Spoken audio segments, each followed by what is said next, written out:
చంద్రబాబు నాయుడు గారి నేతృత్వంలోని కూటమి ప్రభుత్వానికి రాష్ట్రం మీద, ప్రత్యేకించి రాయలసీమ మీద, మరీ ప్రత్యేకించి కడప జిల్లా మీద, మరీ ప్రత్యేకించి పులివెందుల నియోజకవర్గం మీద కక్ష ఉన్నట్టు స్పష్టంగా అర్థమైంది. దానికి ఉదాహరణ ప్రభుత్వ వైద్య కళాశాల దుస్థితి. కూటమి ప్రభుత్వం అధికారంలోకి రాకముందు గత ప్రభుత్వం 17 ప్రభుత్వ వైద్య కళాశాలను మంజూరు చేసింది. అందులో 6 ప్రభుత్వ వైద్య కళాశాలలు ప్రారంభమయ్యాయి గత ప్రభుత్వ హయాంలో. ప్రస్తుతం ఈ సంవత్సరము పిడుగురాళ్ళ ప్రభుత్వ వైద్య కళాశాల ప్రారంభించాలని ఈ గవర్నమెంట్ నిర్ణయించింది.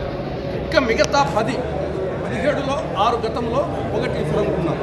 మిగతా 10, ఆ 10లో పులివెందుల, వెనుగొండ, మదనపల్లి, ఆదోని, మార్కాపురం, బాపట్ల, పార్వతీపురం, అమలాపురం, నర్సీపట్నం, పాలకొల్లు, ఈ 10 ప్రభుత్వ వైద్య కళాశాలలు కానీ మంజూరు చేయడం జరిగింది. ఇవి ఈ 21 నెలలుగా ఎక్కడ వేసిన గొంగలు అక్కడే సొంతంగా ఉండే పని, ఒక్క పని జరగలేదు.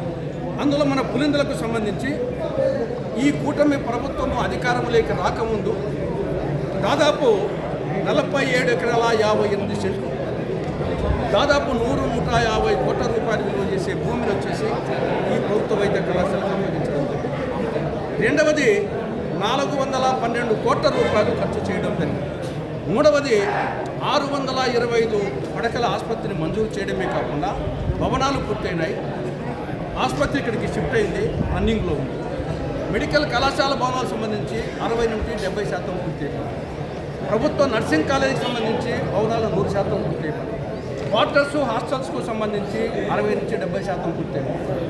తర్వాత సిబ్బంది ఈ ప్రభుత్వం అధికారంలోకి రాకముందు ప్రిన్సిపల్ ఉన్నాడు, హాస్పిటల్ సూపరింటెండెంట్ ఉన్నారు, తర్వాత 2 ఏడీస్ ఉన్నారు, ఇంకా ఏవో ఉన్నారు, హెచ్ఓడీస్ ఉన్నారు, 60 మంది ప్రొఫెసర్స్, అసిస్టెంట్ ప్రొఫెసర్స్ ఉన్నారు, 70 మంది నర్సులు ఉన్నారు, 130 మంది సిబ్బంది ఉన్నారు. ఈ పరిస్థితిలో కేంద్రం నుండి నేషనల్ మెడికల్ కమిషన్ వాళ్ళు వచ్చి చూసి ఇంద్రభవనాలు అంటే భవనాలు ఉన్నాయి, ఫ్యాకల్టీ ఉంది అని చెప్పి వాళ్ళు క్షేత్రస్థాయిలో పరిశీలించి 2024-25 విద్యా సంవత్సరానికి 50 MBBS సీట్లు కేటాయించారు. 2024 ఆగస్టు 16 తారీఖు. కానీ ఈ చంద్రబాబు ప్రభుత్వం ఏం చేసింది?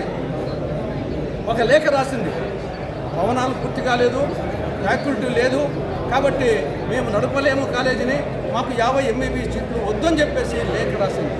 ఇది చరిత్రలో చారిత్రక తప్పిదం. ఇటువంటి పనికి మాలిన ప్రభుత్వం దేశంలో కానీ రాష్ట్రంలో కానీ నాడు నేడు ఏనాడు ఉండదు. ఇచ్చిన సీట్లు మాకు 50 చాలవు, 100 కావాలి, 150 కావాలి అడగాల్సింది గురించి ఇచ్చిన 50 MBBS సీట్లు వద్దని చెప్పడం జరిగింది. పర్యవసానంగా ఆ సంవత్సరం పోయినాయి, మళ్ళీ వచ్చి ఈ సంవత్సరం పోయినాయి, మళ్ళీ వచ్చే సంవత్సరం పరిస్థితి లేదు. ఈ లోపల ఇక్కడ నుండి సిబ్బందిని వచ్చేసి మార్చేసాం.